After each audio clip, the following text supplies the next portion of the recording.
good morning কালি ওপৰৰ পৰা দেখিলোঁ আপোনাক মই আপুনি খোজ কঢ়া ৰাতিপুৱা কিন্তু মই খোজ কাঢ়িবলৈ বহুত ৰাতিপুৱা মন যায় কিন্তু নোৱাৰোঁ গেটখন বন্ধ থাকে সেইটো কাৰণে এটা সময়ৰ পাছত যাওঁ আৰু আপুনি যে এপ্ৰিচিয়েশ্যন কোডটো ক'লে চোলাটো ডাঙৰ হৈ গ'ল পেটটো কমি গ'ল মই আপোনাক দূৰৰ পৰা মানে লক্ষ্য কৰিছোঁ যে আপুনি হয় নহয় প্ৰকৃততে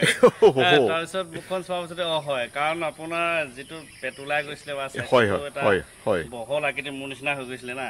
কিন্তু এতিয়া সেইটো আপোনাৰ নাই আৰু গোটেই চোলাটোৱে আপোনাক একদম মানে ঢাকি পেলাইছে গোটেই স্বাস্থ্যটো চাওকচোন হয় বৰ ভাল লাগিছে এতিয়া চব মই হৈ গৈছে আপোনাৰ একেবাৰে টাইট কৰি দিছোঁ চব এইখিনি ওলাই গ'ল এইটো দিছে নাই এইটো ওলোৱাটো আটাইতকৈ ডাঙৰ কথা এইটো এই হাড়ডাল আপোনাৰো হৈ যাব আপুনিতো বহুত আপুনি খালি বিজি মানুহ আৰু আপোনাৰ শ্বাটাৰিঙৰ বহুত শুভেচ্ছা জনালোঁ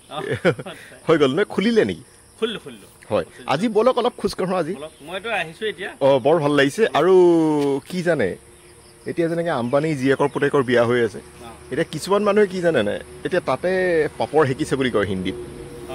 তাতে কিছুমানে তেওঁলোকক যা তা কৈছে যাতে তেওঁলোকৰ নামটো হয় বিশেষকৈ বলিউডত বাকী অকণো চিনিয়ে নাপায় সেইকাৰণে মানুহৰ ভাল দেখিটো ভাল লগাটো এটা বহুত ডাঙৰ গুণ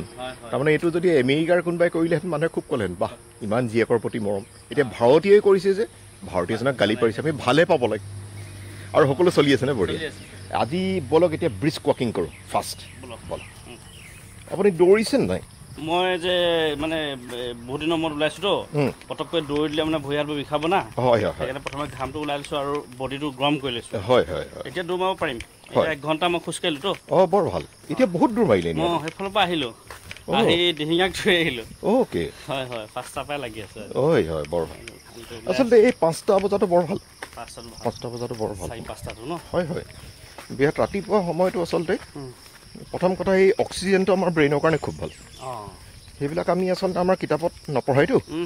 এই মেডিকেল পঢ়িলে সেইবোৰ পঢ়াই নে নপঢ়াই নাজানো কিন্তু সেইটো বৈজ্ঞানিকৰ কাম আচলতে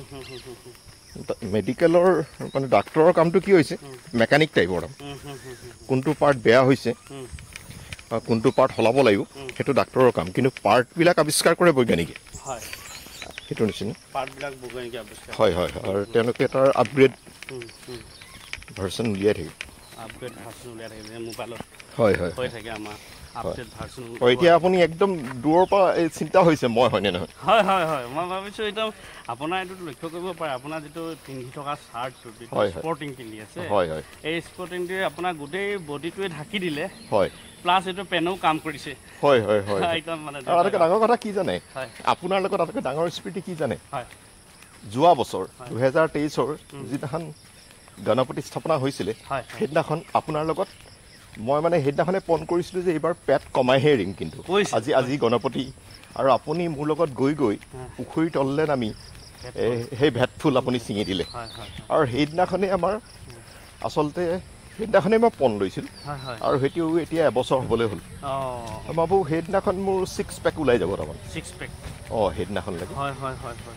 এবাৰ উলিওৱাৰ পাছত আচলতে আপুনি গম পাই যায় কি কৰিব লাগিব যেনেকৈ আপুনি এতিয়া শ্বাটাৰিং কৰি ল'লে ঘৰটো এতিয়া আপুনি গম পাই গ'ল কেনেকৈ কি কৰিব লাগিব হয় আৰু সদায় এটা কথা জানিব মানুহৰ আটাইতকৈ এটা বিশেষ গুণ কি জানে কিবা এটা কাম হৈ যোৱাৰ পাছত এনেকুৱা লাগে এইটো আচলতে মই 7 বছৰ আগতেই কৰিব লাগিছিল তেনেকুৱা নিচিনা এতিয়া আপুনি শ্বাটাৰিং কৰাৰ পাছত এনেকুৱা ফিল হ'ব ইছৰাম এতিয়া আপুনি তাৰ মানে গুণবিলাক গম পাব যে শ্বাটাৰিং হোৱাৰ পিছত ঘৰটো ঠাণ্ডা হৈ যাব কিমান এটা স্পেচ হৈ গ'ল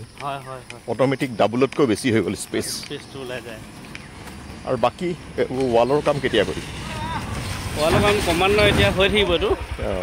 সোনকালে কৰাই দিব লাগিব হয়